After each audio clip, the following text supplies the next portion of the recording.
The syllabus in Olkalou constituency is going at a very high rate, and that is, it stands right now, even the UDA aspirant has rejected William Ruto and is telling the people of Olkalou that is looking for his votes using UDA but not using William Ruto. Rather, he does not campaign for William Ruto, he is campaigning for himself.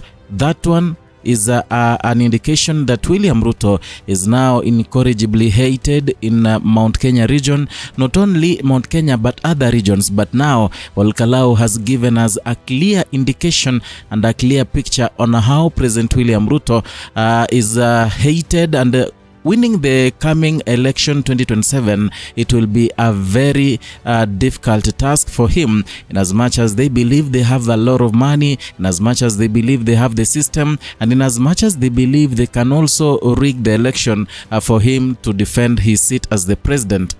Watch this video. Olkalou tuwekera campaign kiama kia UDA na campaign na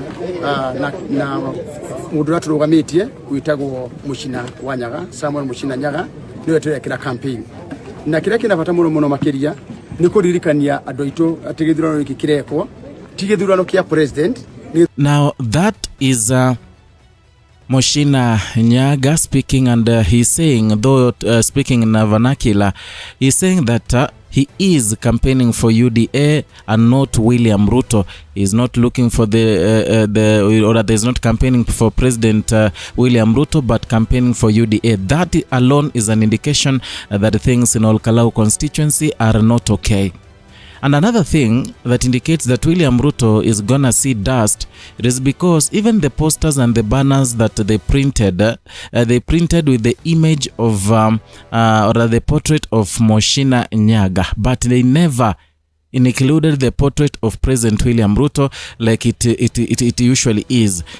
Yeah, like Ngodho Sami Douglas Ngodho Sami Kamau, who is vying the seat using DCP party, the picture or the portrait of Rigathi Gachagua is there in the banners and also in the posters of Ngodho. But when it comes to Muchina, they even were afraid to include the portrait of President William Ruto, and that tells you the manner in which the people of Olkalou hates this man called William Samoei Ruto. And now that is an indication and a clear picture that is gonna be so difficult come 2027.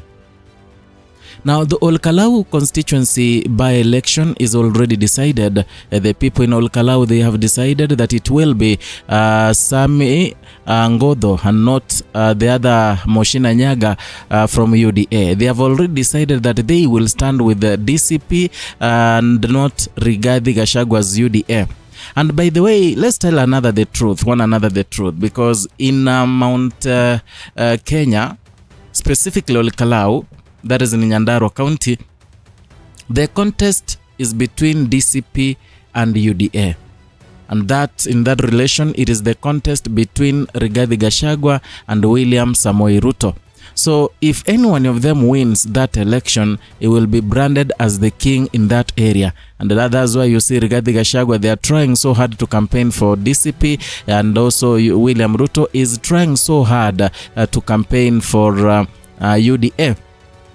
Another thing you should note, yesterday Rigathi Gachagua gave a statement that was so heavy. He said that William Ruto has spent over 1 billion in terms of handouts and also the development in Olkalou, this by-election alone, almost 1 billion. But he used that amount to try and test waters if the people of Olkalou can accept him back because of the goodies. But they have proved it to be adamant. Others returned the mattresses they were given by President William Ruto, telling him to take those mattresses to JM Kariuki Hospital because the patients need them more than they do. That is a clear indication that these people, they cannot be hoodwinked by being given money, being given materials.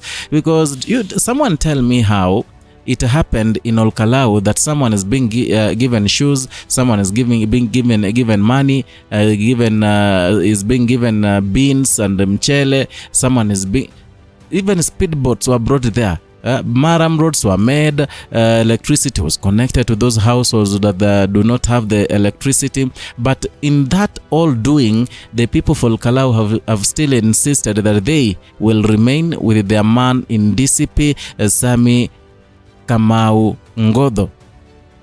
Now, this is a heartbreak. If you didn't know what a heartbreak is, this is a pure heartbreak. Because in that Olkalou constituency, I am very sure they wanted to see how they were so keen on seeing how the money factor can influence politics in Mount Kenya.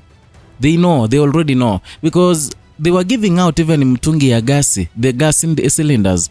They gave out to 20k households. And by the way, right now there is a plan they are hatching, because they've realized all the plans they had strategized, they've backfired. Now they are planning on a way to reduce Sami Ngodho's votes. And this plan, if it works, that tells you that things are gonna be not okay. Now the plan here is, they want, when it reaches closer to election, they take around 10,000 women, tell them they are taking them to the workshop in Nairobi or somewhere. They go there until the election day, and by so doing, they shall have reduced the number of voters of the Sami Ngodho. And one thing you should know, what they'll do, there are those areas, they know that here this man will get a lot of votes. People love him. It is his stronghold. So they'll take many people from those areas so that they can sabotage that election, and therefore UDA shall easily win. So the people for Olkalou, they should be so keen. You should be so keen on the same, because we understand there is money. There is also lack of it. Now William Ruto can give you 10,000 to sell that right you are to vote for Sami Ngodho. But either way, still UDA will see trouble in Olkalou come the date 16, because the people there have declared. Another thing you should know, that this election is no one is joke.